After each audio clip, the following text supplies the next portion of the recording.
Hello and welcome to the 75th episode of In Our Defense. We are back after a break that we had to take last week because both Abhishek and I were very caught up covering the G20 Summit that was held in India over the weekend.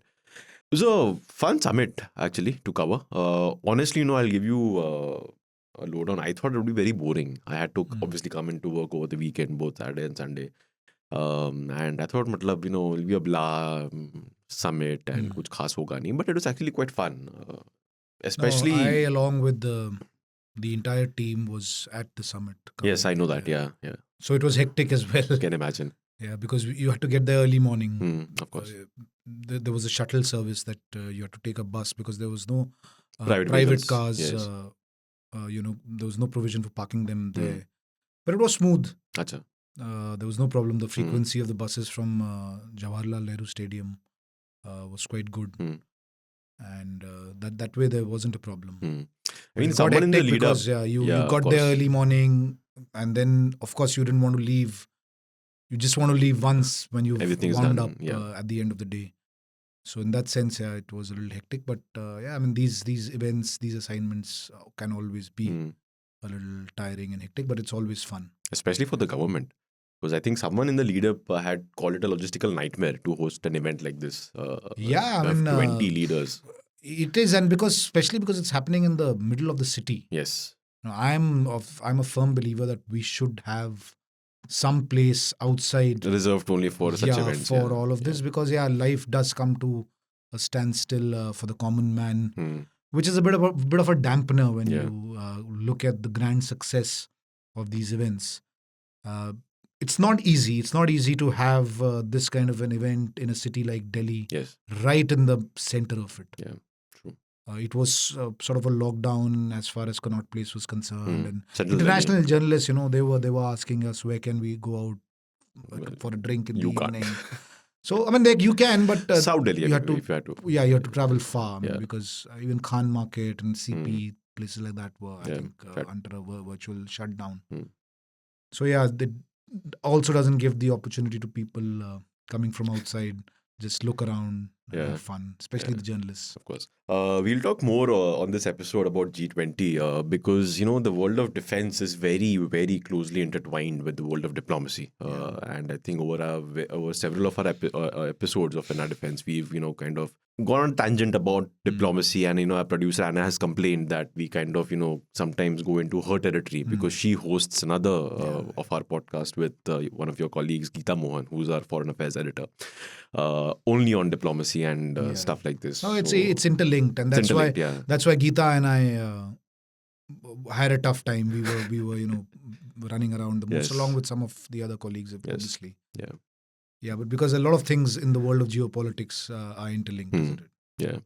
But before we talk more about this, we just have a reader comment that I'd like to read out. And it's on a topic that the two of us are very interested in, Manipur, that we've spent a couple of episodes talking about, which, by the way, still burning. It's still 4 burning. months, more than 4 months. I'm not sure if it's maybe the situation is even worse. Yeah, and a comment caught my eye. It was, I think, on earlier this month, around 10 days ago, the DG of Assam Rifles said the situation in Manipur is unprecedented and that Assam Rifles, which have been deployed there for years, they have never seen something like this ever happening in the state. And that's a big statement to come from the head of the counterinsurgency force.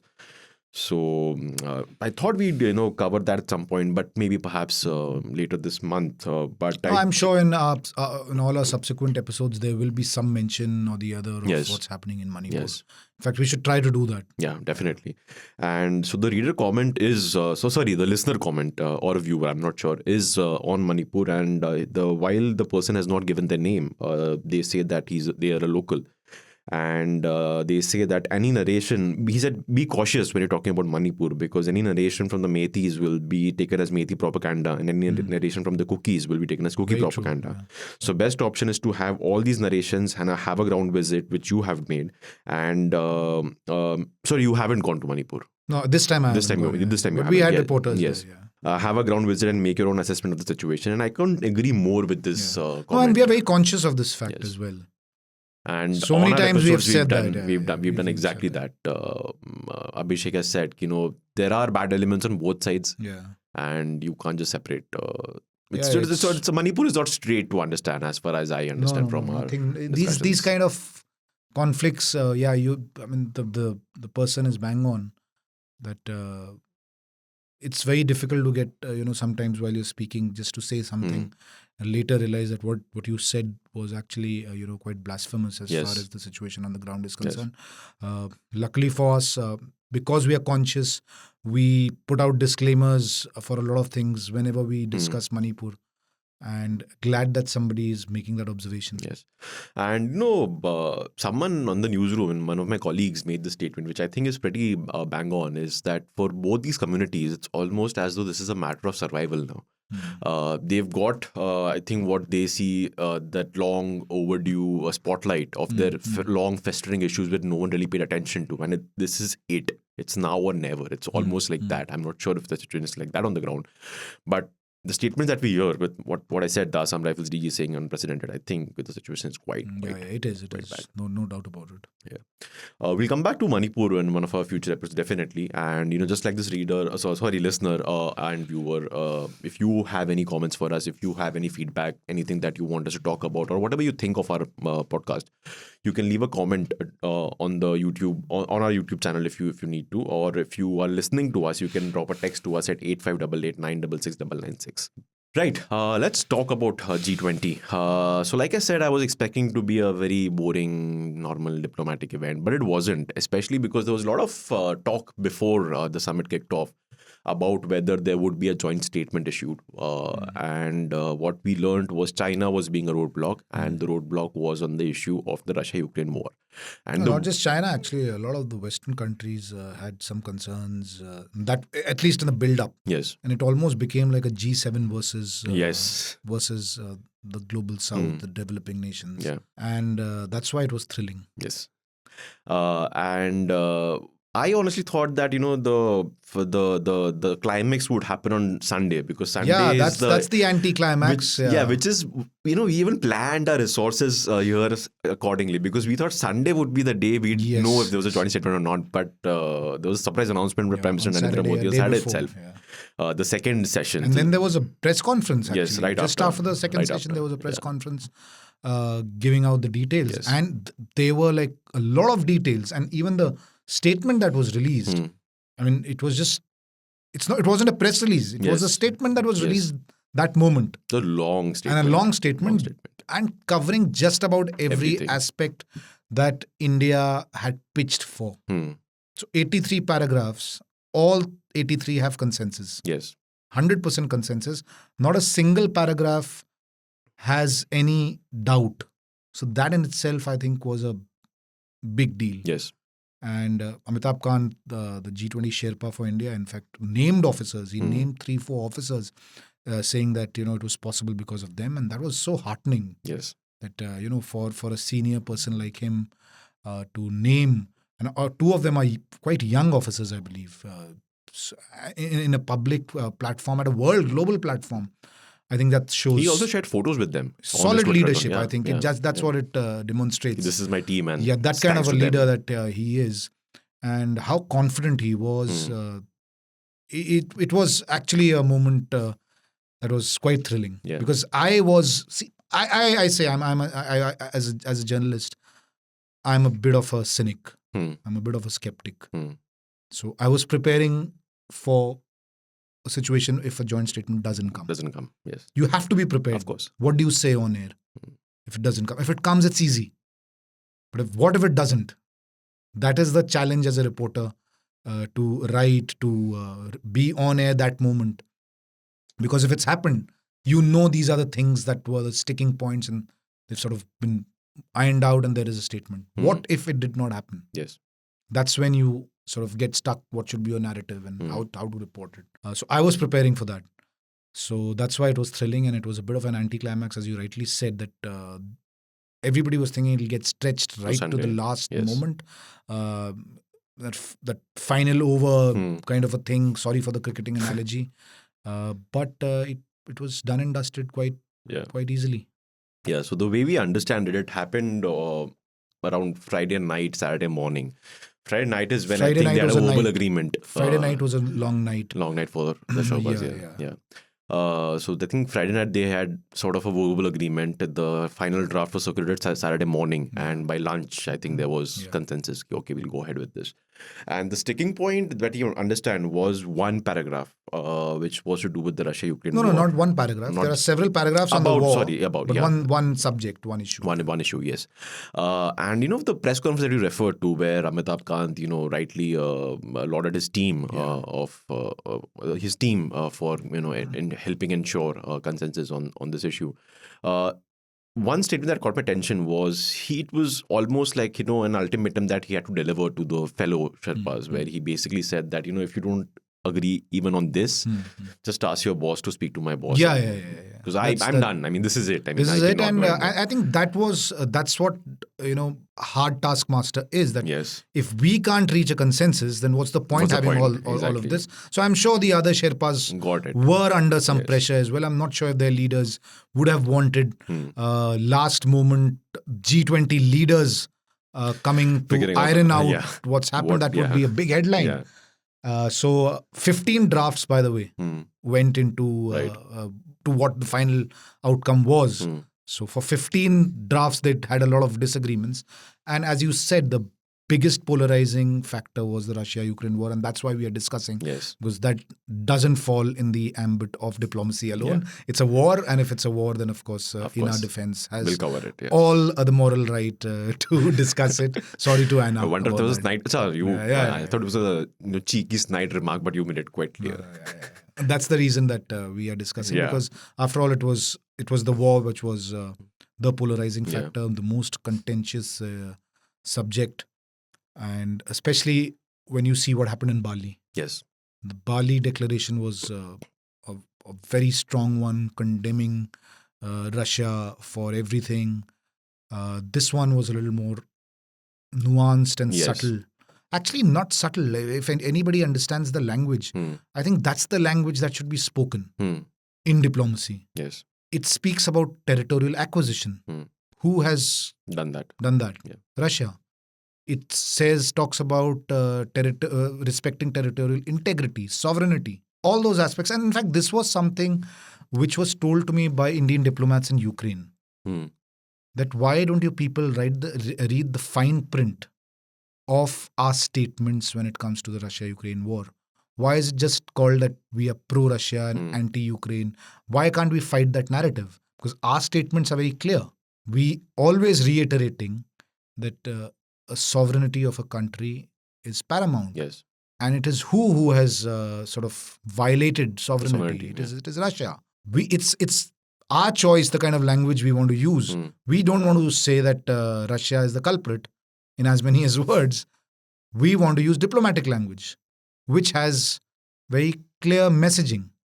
And I found a reiteration of the Indian statements, the MEA statements on the Russia-Ukraine war in this joint statement.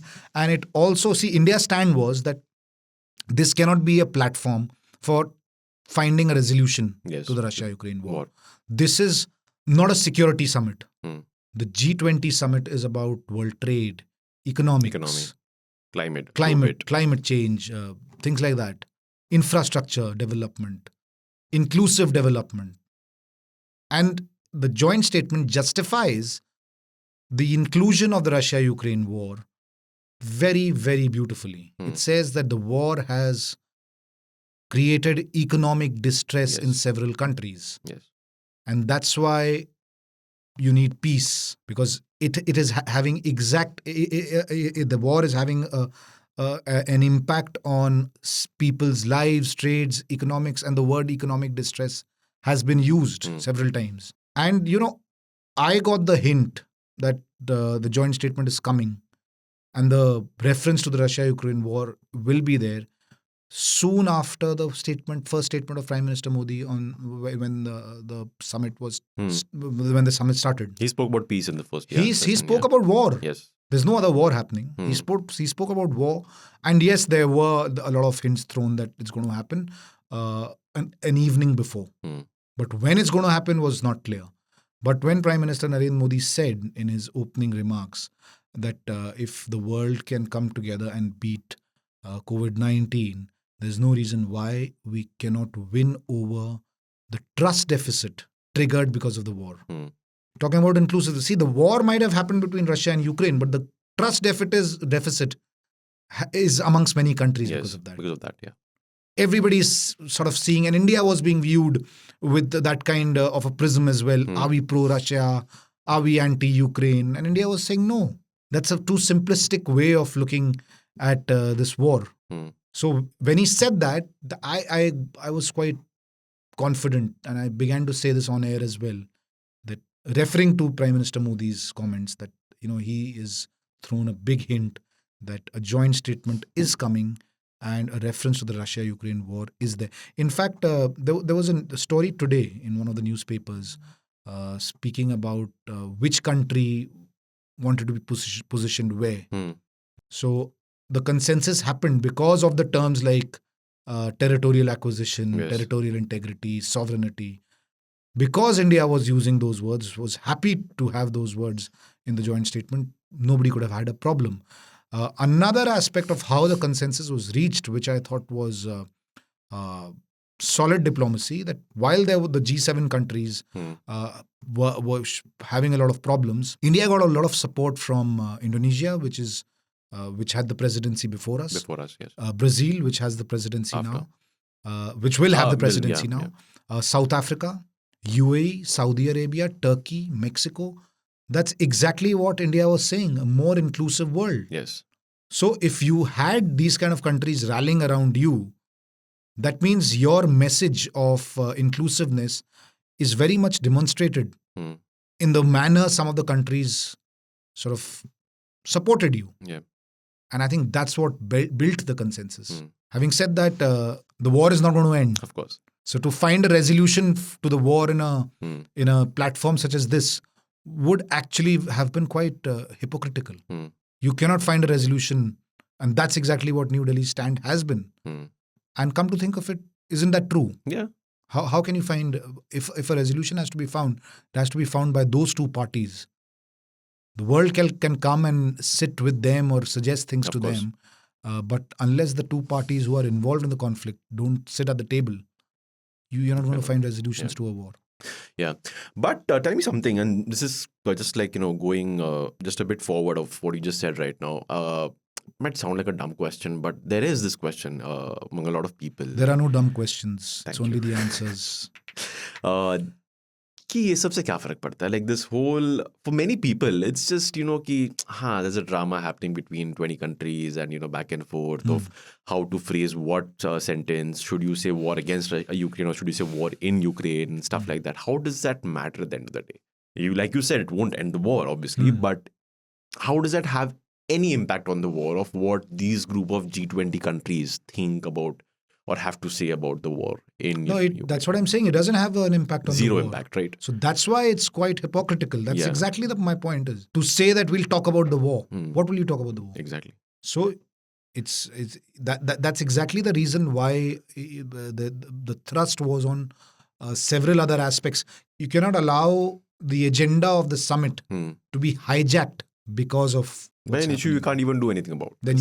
So I think that was the reason, and all said and done, there'll be critics, there'll be cynics like me. I mean, I put myself in the category of a cynic, but sometimes I see that there are cynics who don't want the voice of rationale and reason.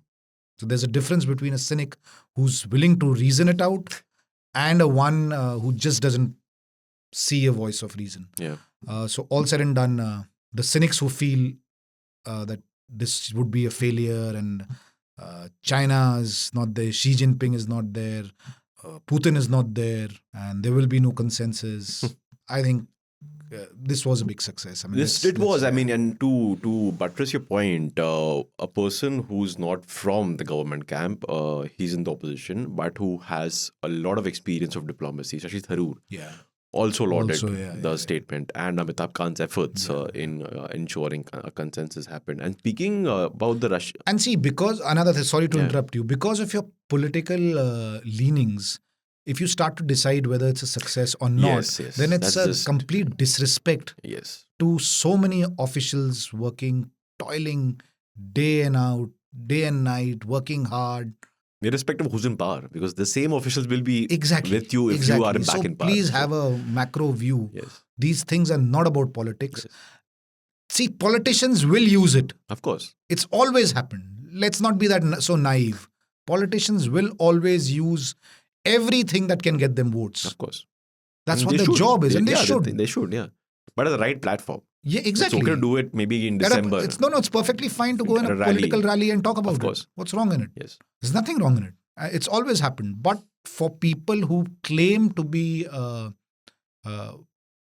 political observers, political scientists, and then just sort of get stuck and not see the macro view, as I said, that if you just criticize for the sake of it, you're disrespecting several others. It's not. I mean, the argument should be that it's not a personality-centric thing. Yes. By attacking it, because you are making it personality-centric. Yes, definitely. Yeah.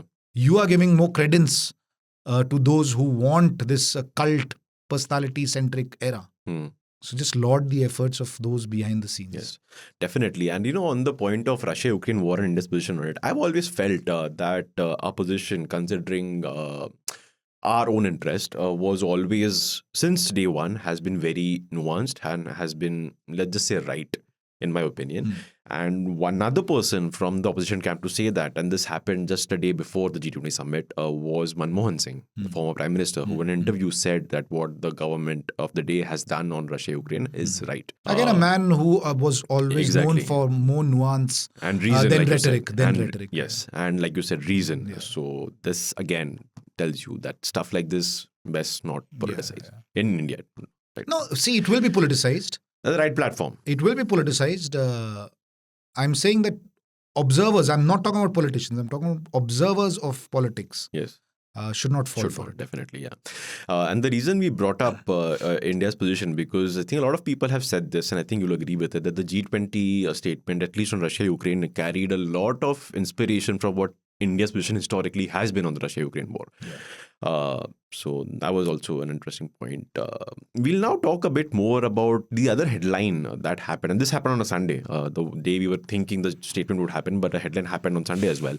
But after a quick break. But the issue remains that, a lot of these lifestyle diseases like diabetes or thyroid or hypertension, these are now reaching rural India increasingly. And these medicines are lifelong, they are expensive. So what can be done to sort of improve affordability in that sense? You had given some recommendations, I believe, to the health minister. Could you repeat them for us, please? See, as I mentioned, that we are not the owner of any drug producing factories or companies. So definitely they can be sit together with the authorities because there are regulatory bodies, authority under the government agencies who give the license of which kind of medicine is produced, will be produced or not produced. Those authorities are allowing the MRP of the medicines. So definitely they can be sit together, and IMA can be the part of that, and to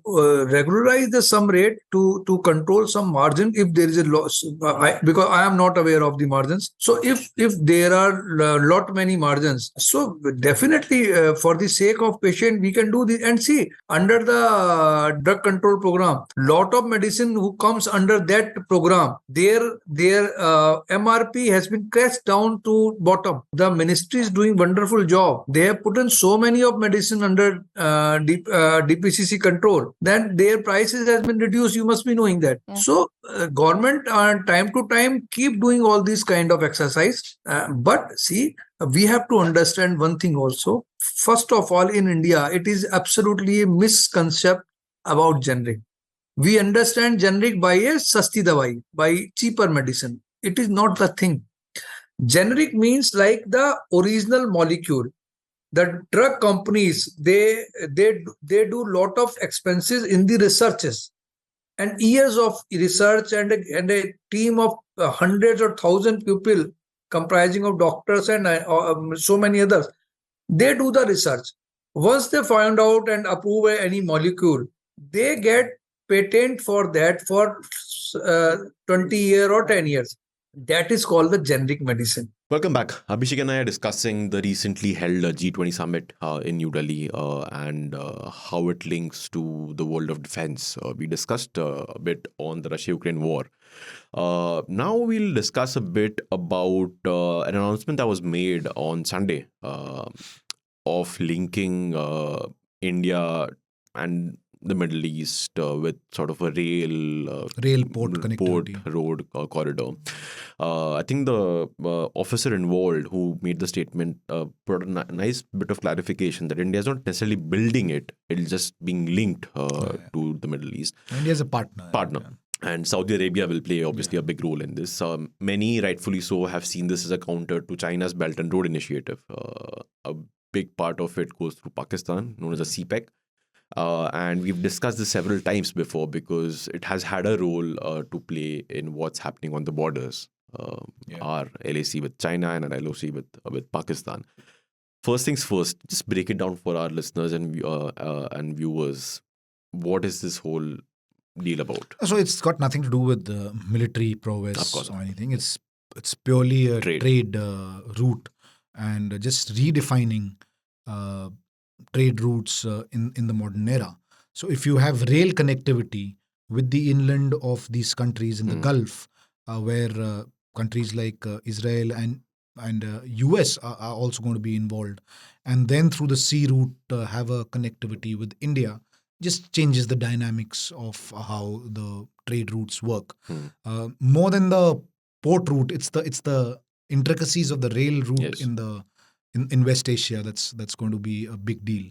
And coming to India-Saudi relations, that's something again which is of lot of importance. You don't hear that in everyday news because I know for a fact that a lot of intelligence operations have happened with the help of the Saudis. A lot of when you hear UAE, Saudi are two countries. Whenever you hear that somebody has been arrested from the IGI airport and the person was on a flight from the UAE or from Saudi, you can understand that it was some kind of a good arrangement between the two countries. Used to be Nepal back in the day, no? Nepal would pick up people from there. Go there and bring, These are guys who you say were coming, and we had prior information, and we intercepted them, arrested them at the Indira Gandhi International Airport. So if it's these two countries specifically, Saudi and UAE, then be rest assured that there was a good arrangement.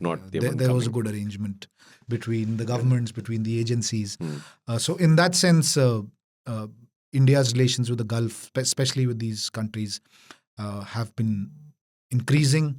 And when it comes to not so much military cooperation, but strategic cooperation. And by the way, the Indian Navy has had a few exercises with the Saudi Navy in the recent past. So it just goes on to show that you're breaking those barriers and getting into new territory to have good strategic relations with countries in the Middle East. Right. And how do you see this impacting? Because I honestly, don't really get the intricacies of even China's CPEC and how that does that sort of, I wouldn't say... Oh, see, that's a bit of conjecturing that it will counter that. See, what China is doing, they're doing. What it counters is influence. If China is wielding influence, India can also exert influence in the region by getting support from some countries. So I think when you say that it's countering CPEC, it's to that extent, not to the extent of the physical asset. Right. CPEC is a physical asset. This will be a physical asset. Yeah. China will benefit because of CPEC. You cannot stop that. So it's the influence and the diplomacy and the relations, I think, which you're referring to, which could make a difference in years to come. Right. More on China. Do you see this at all playing a role in the future negotiations that we'll have to have on the Ladakh crisis? Because that's just like an ongoing thing that I don't know will end when. I mean, if it'll end at all. There are still reports here and there. I'm not sure how many of them are true, but reports keep coming in. Okay, you can't patrol to that point is not available for India to patrol. Rahul Gandhi recently was on a visit there, and he said he spoke to locals who said the grazing lands have been taken away. We've reported on all of this extensively. Yes, I have reported extensively. We've discussed it on our podcast. And one aspect is pretty clear that one reason why Xi Jinping perhaps did not come is my assessment. One is that he didn't want to meet Joe Biden. Of course. That's what I feel. But from an Indian point of view, I think he doesn't want a discussion with Prime Minister Modi on the Ladakh issue. It's quite clear. See, they met in South Africa during BRICS, and soon after the meeting, you saw one-upmanship by Beijing. That it was India who sought the meeting. Yes. Things like that. So when you are discussing something as sensitive as this, I think it's okay to sort of just leave behind this kind of one-upmanship. But for their foreign office to come out with such a statement, I think was under the belt. It was like sort of a snub that हमें तो बात नहीं करनी यार. You want to talk? Okay, that's why we're talking. So I think there's a signal there that the political leadership of China is not interested in talking to you about this. They are happy with this core commander level talks and which are leading to nowhere. They are very happy with this stalemate. So from an Indian point of view, why Xi Jinping did not come, let's not discuss Joe Biden, etc., those things. Purely from an Indian point of view, why Xi Jinping did not come, he's extremely reluctant to discuss the border issue with his counterpart, which is a very dangerous thing, because if you leave this brewing at the military level, it will never get sorted. And at some point of time, if it already isn't, it will be advantage China. Yeah. The reason I brought this up is because India's performance, like we discussed before the break, in ensuring a consensus on the statement has been noticed, by the way. Yeah, there are a lot of international voices who speaking about basically said that this is a commendable effort that's happened. So my question to you, and this is kind of going into our producer Anna's territory, but again, my question to you is, does this performance kind of make India's position stronger, if at all there are negotiations that are held at a higher level than core commander that's happening right now? I don't think so. It doesn't. Does China really see, okay, this, or it still feels still can bully the cynic India in me is telling you that I don't see the success of G20 translating into India having an upper hand. I'm not saying upper hand, but at least China sees, okay, this is, I'm very I have reservations about it. Yeah. See, China thinks at a different level. That is true. The fact that he chose not to come is exactly this, that I don't care. Yes. So when you move around like that with that kind of attitude, see, we care a lot about these things. That's why we get emotional. That is whether G20 is a success or not. Because yes, it does matter to us what our image in the outside world is. China comes with a completely different attitude. They've changed the rules of the game as far as diplomacy is concerned. It's a disruptionist kind of an approach. And it's very difficult to deal with disruption. You can only hope that it doesn't happen. But it does. Because if somebody's decided that I'll play the disruptor, I might want to play the spoiler. I might not be successful in being the spoiler like China wasn't successful. Yes. But you can't stop anybody from being the disruptor. And that's what China does. So I don't see India's clout, if I can say so, having any bearing on the border issue. And that is something that we are aware of. We've had our military commanders say several times that nobody is going to come and fight our war. Yes. And even when it comes to convincing China on those issues, it's a bilateral issue. See, we wouldn't like it if somebody comes and lectures us on POK. India would not want that lecturing. So similarly with China, rather it might backfire, I feel. If China sees that somebody else is interfering a lot. We see a lot of Department of Defense, Pentagon reports of late, which have several references to Ladakh. Yes. I'm not sure that's a very good thing from our point of view. It's okay for them. I mean, we can't stop them from doing that. But we should not, look at it as some kind of a tactical or a moral victory. The US has also said this in their Pentagon report. Right. This Actually. validation from the US on a bilateral issue is not something that we need to piggy bank on. True. We cannot stop them from doing it, but there's no. I don't think it's happened. Also, I've never heard any Indian politicians. I am not sure, but any Indian politician who's at least, say, like the defense minister, or certainly any Indian military leader, speak about that America has said this. Of course, yes. I have not. So I think we are very much aware of that. But sometimes we report it in a way It seems as if yeah. So yeah, I mean, we should report it. I'm not saying we shouldn't, but the commentary, the narrative around it sometimes is that look, even the US is telling you this. And this just reminds me of what we've discussed previously. China is just very frustrating to deal with. Like, I would, if I was like a diplomat, if I was an army commander dealing with them, I would be like, yeah, chhod do, inse baat karna. No, I know that our guys, they literally pull their hair out. I can imagine. Dealing with them. Because this morning, I don't know if you've had a chance to go come across, read it, but there are reports of, something happened at a hotel where the Chinese delegation is supposed to stay. Some oddly shaped. This is a day before the summit, Friday before their premier reached New Delhi. But that obviously the delegation 12-hour was here. standoff. Yeah, some oddly shaped bag. They 12-hour were like, standoff at Taj Palace Hotel. Imagine. You can imagine what they do at the borders. Just You are in another country. You are a guest in a Yes. 5-star hotel, and for 12 hours you are arguing why you should be carrying something which is suspicious. Yeah. Not willing to tell what it is. And not only show it. And for 12 hours you go on and on and on. Imagine. Yeah, that's a great reference point actually to what I those just think, meetings by the way, are. I think that bag probably had nothing suspicious, just like ungli karne ke liye kara tha basically. मेरे को ऐसा लगता है कभी-कभी. You never know. See, they do a lot of bugging and all of that surveillance stuff, equipment. I don't know if I've mentioned this before, that when I happened to cross over in Arunachal to the Chinese, to the Tibetan side, where the Chinese... Well, the gifts you PLA received were checked by... They were checked, and Indian Army officers, they said that better don't take them home. Because anyway, they are of extremely poor quality, and they have bugging devices, and also we junked them. We never used them, the ones that they gave us also. So that's what we did. I just junked it. And it was really, he was right. It was of very poor quality. Some cheap lipstick, he said, for your wife or girlfriend if you want to take. And some kind of a toy, if he said, for your kids. And yeah, I mean, they were not of very good quality. One thing broke right there. Wow. Yeah.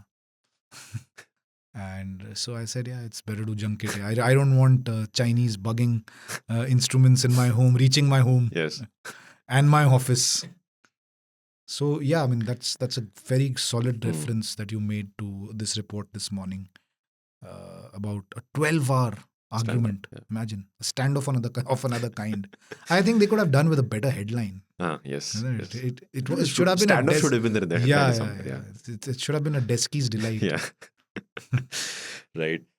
Right. As we end this, Delhi police gets a glimpse of Chinese standoff tactics. at Something like Taj that, yeah. Palace.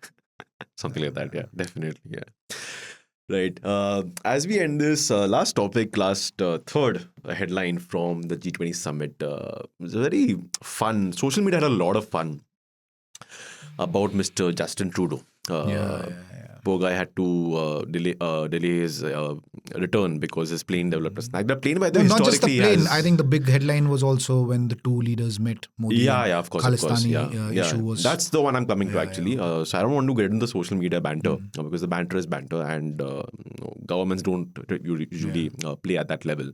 So I'm pretty sure he was given all the diplomatic formalities that he gets as a head of state. But the serious topic I want to talk about is... yes, the Khalistani controversy around his visit. And what I've seen, you can confirm, in the recent past is India sort of hardening its position on Khalistani activities globally, whether it's the UK, Australia, Canada, obviously.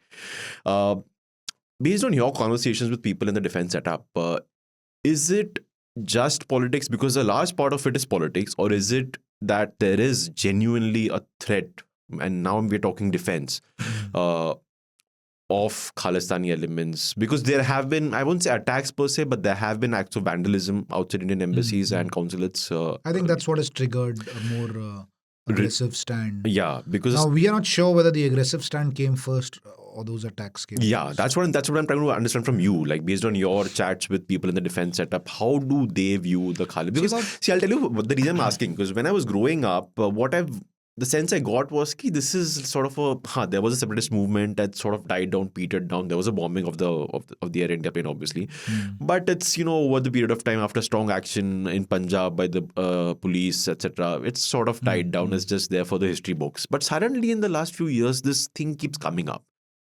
Some Khalistani rally held somewhere, some slogan raised somewhere, some act of vandalism, like I said, at an embassy somewhere. And the Indian government has also, their statements are very strong when it comes to such events. And even PM Modi raised it while meeting Trudeau. How do you see I expect the Prime Minister to raise Of it, course. especially because there were incidents of Canada. vandalism Yes. in Canada. Yes. If those incidents had not happened, I'm not sure how much of it would have been raised. But just to go back on the subject a few years before, about 12, 13, 15 years ago maybe, security officials said that this is a no issue. That's what the sense I got. That's what I'm telling you, yes. Said it's a dead movement. The remnants are living outside India Exactly. who don't really wield any influence. I think social media has changed Okay. the dynamics. Okay. Because these guys are suddenly available, More visible. Right. Right. People are started to talk about it. Hmm. And then a purely domestic issue like the Kisan agitation, Yes. the farmer agitation, where for some reason it was the government also who started to speak about the Khalistani Potential elements in Khalistani that. elements, yes. Which could be true. There's no big deal. I mean, see, there are Khalistani elements. It's how influential or how powerful are they. There will always be the remnants of a separatist movement. Yeah. It cannot be completely done away with. Yeah, just like there are remnants of Al-Qaeda still there. Yeah, everywhere in the world, if there has been any kind of movement, you will have. There are Nazi elements, aren't Yes. there? Yes. But does the world talk about what they can do today? No, because they can't do much. Similarly, I think the Khalistani movement is like that. Yes, there have been incidents in the UK, in Canada. There's a bit of domestic politics involved as well on both sides. On both sides. Not to say that there is a huge Sikh population in Canada. People say there's a big Punjab se bahut log jate hain. हाँ जाते हैं, but if you come to think of it, maybe 2%, 3%. I don't know. I'm not sure of the numbers, but it's not that sizable that it will swing an election. Yes. But at the same time, you don't want to antagonize them unnecessarily. They are, after all, Canadian citizens. Yeah. Canadian citizens for the third, fourth generation. Yes. There are Sikh politicians yes. in Canada, yes. both in the ruling party as well as in the opposition, yes. who we claim are them to be Sikh sympathizers. Now, countries like Canada have always taken great high moral ground when it comes to dissent, freedom of speech, expression, because those are their values that again have a huge impact on their domestic politics. Even a conservative Canadian politician would not want to be seen as somebody who is not upholding human rights and free speech. Yes. Free speech.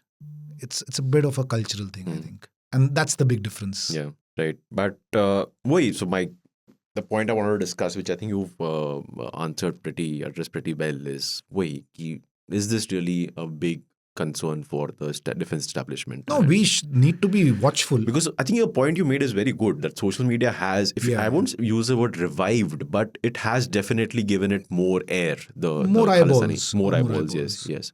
And they tag many of us. Yes. Many of us journalists. Because they want it to be seen by as many people as possible. Yes. I'm tagged on so many Khalistani tweets.